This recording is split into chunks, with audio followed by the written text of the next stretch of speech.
Salut à toutes et à tous, c'est Kronk. Oh oui. Et aujourd'hui on se retrouve pour une toute nouvelle formule sur la chaîne et on va parler d'adaptation de jeux vidéo en film. Alors on se souvient tous bien évidemment de certaines adaptations plus ou moins réussies. Aujourd'hui on pourrait parler de la saga Resident Evil avec un premier épisode qui faisait pourtant en partie le taf mais qui n'était absolument pas à la hauteur du scénario des jeux. D'autres licences ont également eu droit à leurs adaptations plus ou moins réussies. Je pense notamment au film Doom avec The Rock.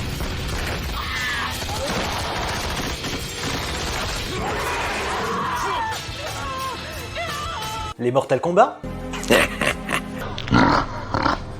et Dragon Ball Evolution.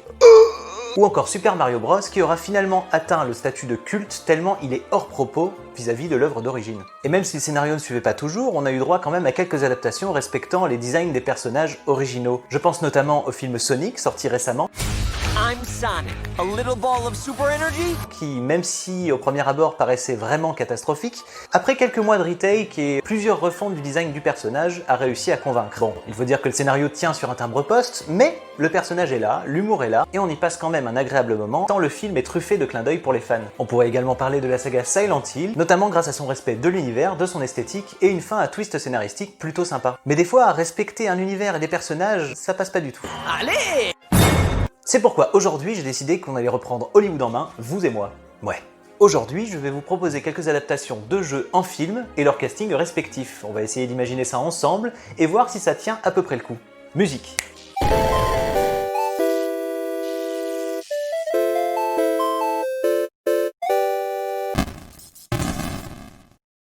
Alors on commence tout de suite avec la première adaptation qui tiendrait à peu près la route, Monkey Island. On pourrait imaginer un film à la croisée des genres entre Monty Python Sacré Graal et Pirates des Caraïbes. Pour Monty Python, je pense notamment à l'humour british et l'ambiance totalement décalée de leurs films. Cela pourrait donner lieu à des situations totalement loufoques et des affrontements verbaux très fidèles au jeu d'origine. Boy, are you ugly. What's the matter? Just get out of Sword Fighting Club. Le duo Guybrush-Helen Marley rappellerait fortement la relation entre Jack et Will dans La Malédiction du Black Pearl, créant des situations comiques entre les personnages, oscillant toujours entre l'amitié et la trahison.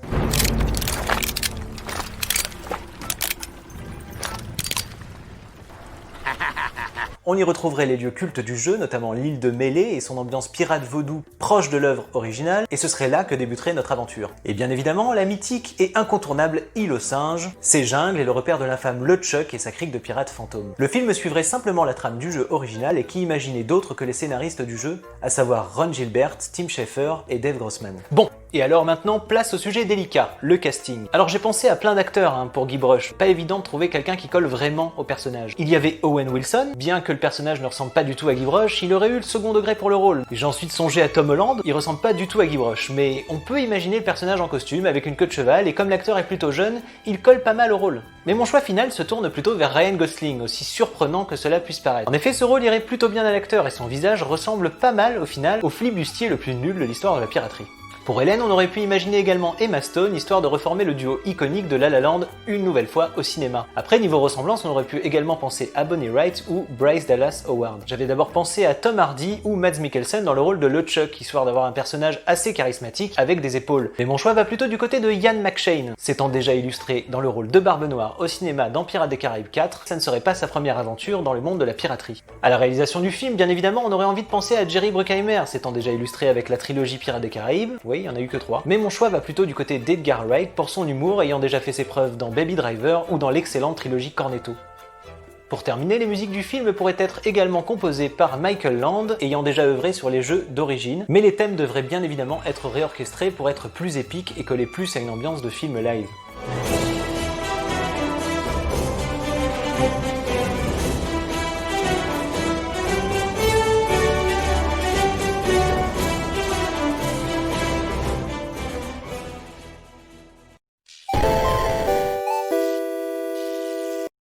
Deuxième proposition, Metroid. Saga désormais cultissime et mettant en avant le personnage de Samus Aran, pourquoi ne pas imaginer un film Metroid live? On pourrait être à la croisée d'un Pitch Black et d'un Alien cocaïné avec des purs moments d'action et des gros moments de suspense. Un film entre horreur et blockbuster cocaïné.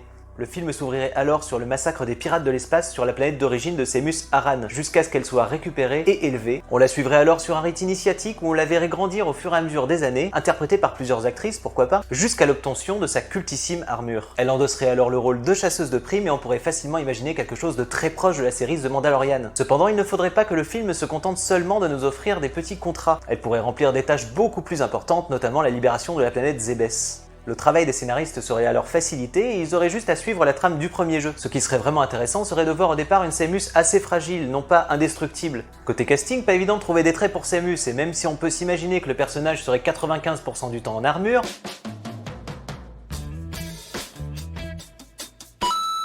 il faut quand même lui trouver des traits convaincants et surtout une actrice qui pourrait coller facilement au rôle. J'avais au départ pensé à l'actrice de Game of Thrones Sophie Turner, mais mon choix ira plutôt du côté de Margot Robbie, une figure très populaire du cinéma hollywoodien actuel. Il paraît que je suis contrariante, je préfère vous le dire tout de suite. Toi là, tu la fermes! En effet, ses traits, sa carrure et son charisme pourraient coller parfaitement au personnage de Seamus Aran. Par contre, on pourrait imaginer une autre actrice l'incarnant plus jeune, pourquoi pas Chloé Moretz. Côté scénario, qui imaginait d'autre qu'un Jon Favreau s'étant récemment illustré avec l'excellente série The Mandalorian, il pourrait, pourquoi pas, être épaulé par Dave Filoni. En conclusion, les musiques seraient confiées à Alan Silvestri, s'étant récemment illustré dans les films de super-héros avec des thèmes assez iconiques et soutenant magistralement l'action, il pourrait totalement faire l'affaire pour un film Metroid. Il faudrait cependant conserver les sonorités cultes de la franchise et surtout ne pas dénaturer l'ensemble. Mais ça fait rêver d'imaginer les thèmes mythiques de Metroid réorchestrés pour le cinéma.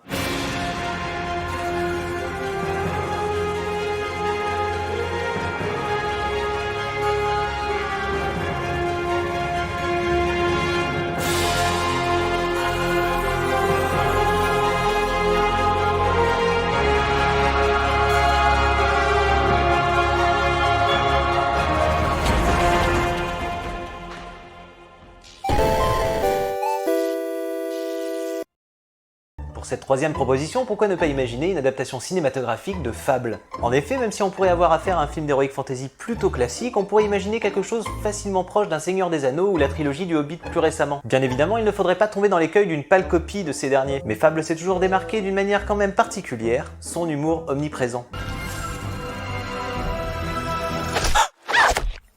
En effet, son humour british le démarquerait totalement de ses autres modèles, beaucoup plus sombres. Alors là, côté scénario, les scénaristes seraient totalement libres, un univers aussi vaste que Fable étant extrêmement permissif. On pourrait par exemple imaginer une trame scénaristique assez proche d'un Fable 2.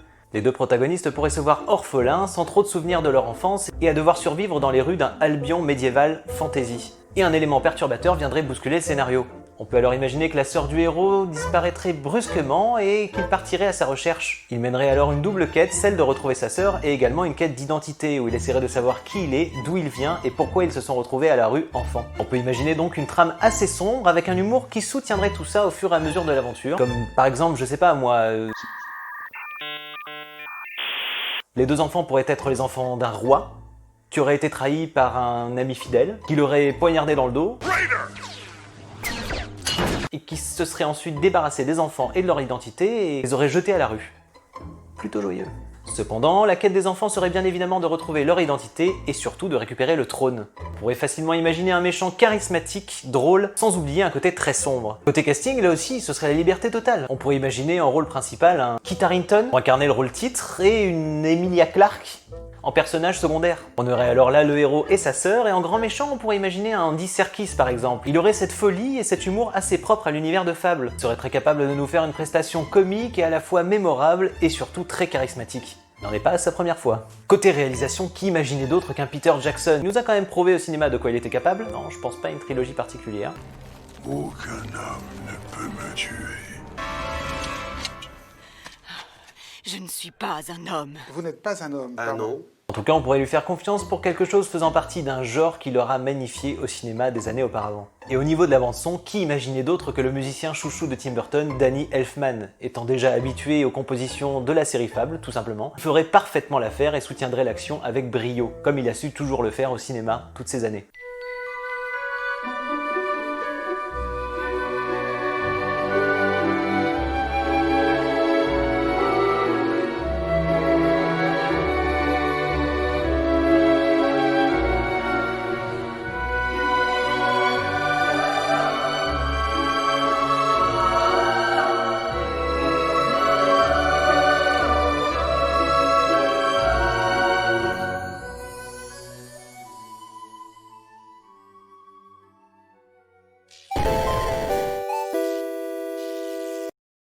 Pour le dernier film de cette sélection, j'avais pensé à Wolfenstein. Pourquoi ne pas imaginer les aventures de BJ Blazkowicz au cinéma? On pourrait avoir un film style Tarantino, entre la frénésie d'un Django Unchained et un Inglourious Bastard. Alors là, côté trame scénaristique, bon, BJ Blazkowicz tue des nazis.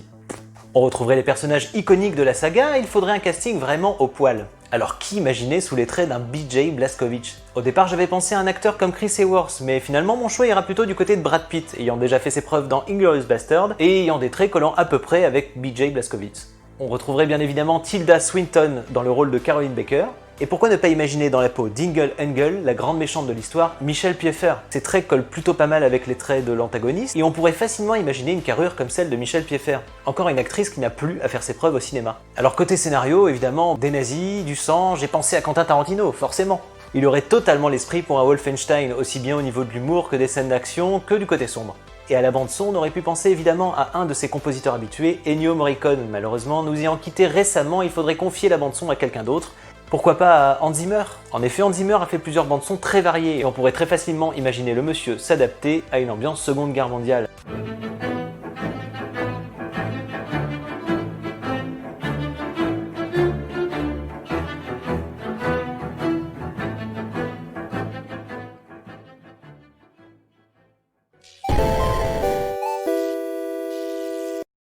Et voilà pour ces 4 petites propositions sorties tout droit de mon imagination. Pour le plaisir des yeux, je vous réaffiche ici les affiches faites par moi-même. En attendant, j'espère que cette vidéo vous aura plu. N'hésitez pas à partager, commenter et à en parler autour de vous. Et surtout, dites-moi si vous aimeriez revoir cette formule. On se retrouve très vite sur la chaîne. En attendant, portez-vous bien. Je vous dis à très bientôt. Salut!